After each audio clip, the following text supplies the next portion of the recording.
Day 4 here in Coron, and bababa kami kasi mag-breakfast and may island tour. Actually, 3 islands lang yung pupuntahan natin. Pero mas mahaba ata yung travel time. Jelly na. Naglalak. Tara, breakfast.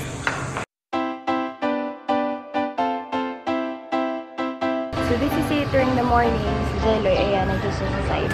Tapos nandito kami sa tabi ng roadside. Yun lang. Breakfast for today, I have longganisa and then Jeloy, toast and Hungarian sausage. And then favorite suka. Kung wala akong coffee, Jeloy, gusto mo?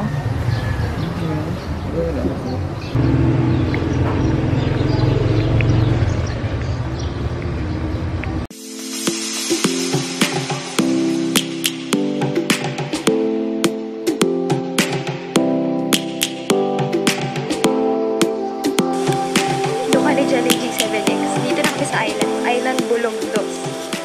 Ayan, dyan siya. Sobrang init dito. Ang ganda, grabe, may sandbar daw dito. Wait lang, yung G7X yung gamitin ko. And nagpalit ako kanina yung Olympus yung gamit ko. Ang ganda, super. Pero nandito ako sa may shade. Yung sandbar, wait lang. Nandun sa side, other side nitong rack na yan. Happy birthday, Jeloy! Birthday ni Jeloy. Dito tayo sa may araw. Wow! Super. Wait lang, pakita ko sa inyo yung dagat. Siya kami sumakay. Ang ganda, grabe.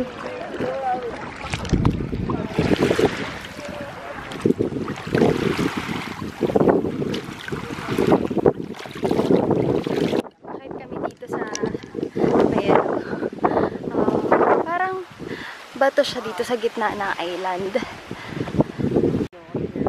Oo, sabi ko sa'yo. Aray. Kasi siya nagdala ng chinelas. Wow! Ang ganda.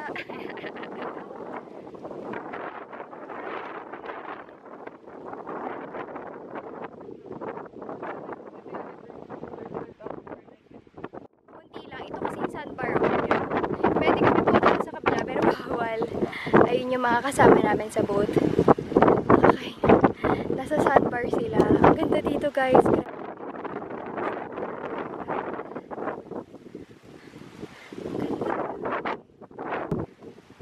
Papunta dito, sabi ni Kuya, 1.5 hour. Parang gano'n. Pero hindi ko na orasan eh. Medyo rough talaga yung dagat. Yung kabilang side niya, kapag ka lang po. Nakababasa ka. Ang tawag dito sa kanila to? Island Bulongdos. Hindi sa Malkapuya? Ay, iba pa yun. Mamaya punta namin kaming Malkapuya Island and Banana Island.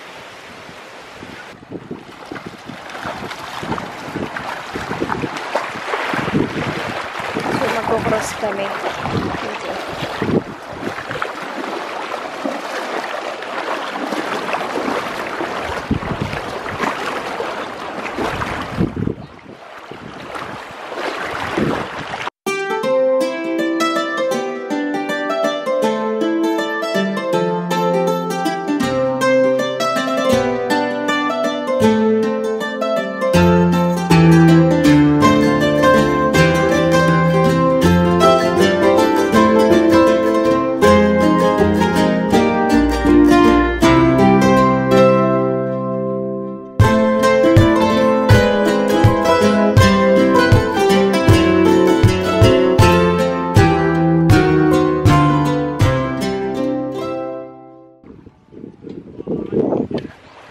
So we are here at Banana Island and dito kami magla-lunch. But before that, 30 minutes na activities, picture taking, snorkeling.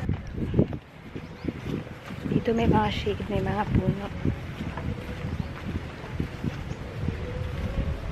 Dito kami sa cottage na malaki for things and lunch. Uy, may aso! Ay, wait lang. Hi! Lumapit agad sila. Nakachita yung parang yung hihina. Matanda na to, totong isa.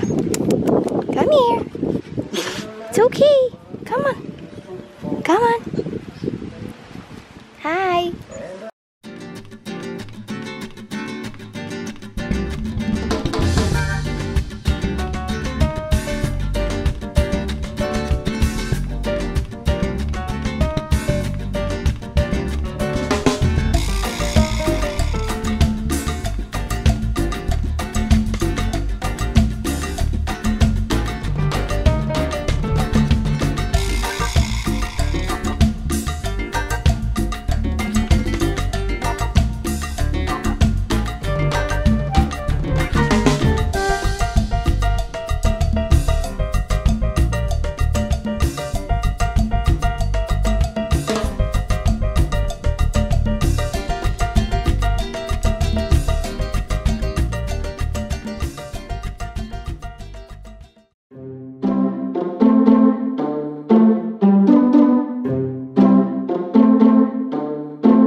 Parang pupo.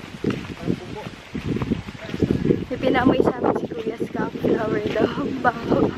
So, to go there, you have to walk 3 minutes to the beachfront without sa backside.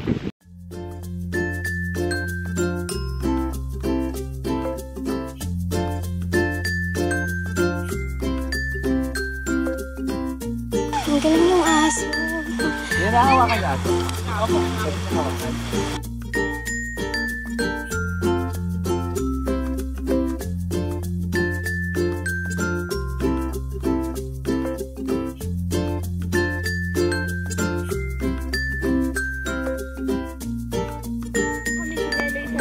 Ang ganda, sobrang linaw. Malcabuya Island.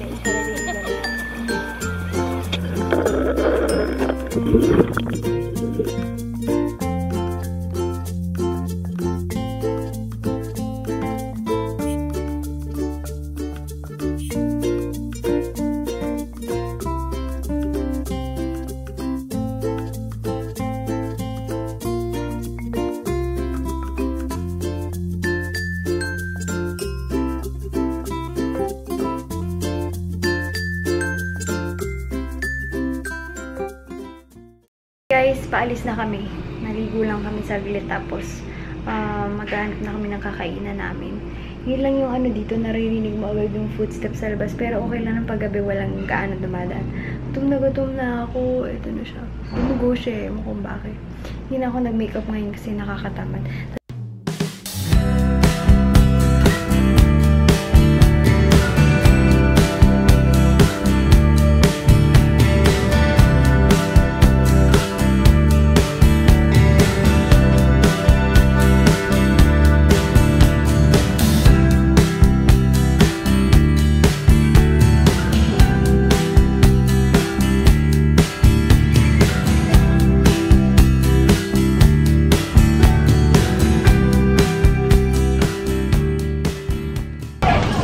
Kami na-inform na may pa-candlelight dinner pala. Akala ni Jelly, sinurprise ko siya ng candlelight dinner. Walang kuryente dito sa Coron. Kanina pa pala umaga, hindi lang namin namalayan kasi pagagising namin, ay wait lang, hindi siya mag-focus. Pagkagising kasi namin, punta na agad kami island. Ayan, meron na ulit. Generator lang yun. Na steak and rice, plus maingay na generator. Ayan o, yung mga resto dito ngayon, candlelight dinner. Kami kumain kagabi yung Good Choice na barbecuehan. Maliit lang kasi. Bumalik na kami ng room. Pero kami naka-yellow ngayon. Forced candlelight dinner. Wala palang ilaw power dito sa Coron. Ngayon lang namin nalaman. So itong hotel, purely running on generator and alamig, ang sarap. Generator and then kadalasan yung mga kainin sa labas, lahat sila